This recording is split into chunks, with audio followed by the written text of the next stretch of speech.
a tam budou mít výhodu, ale pozor, Tiano má náboj, tohle řeší úplně neskutečně, ale bohužel Tiano bez náboju, Tiano s jedním hápečkem a Prometheus, Prometheus začal defuzovať proti Tianovi s jedným hápečkom.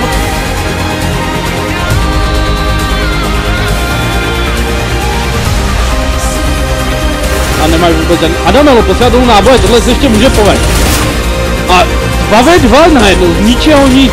Navíc, oba hráči v katech, Ace One to tady má pohlídaný, může přijít defus, ale má tam spoustu. A je to tak? Ace One neskutečně. Nádherný double kill od Ace One.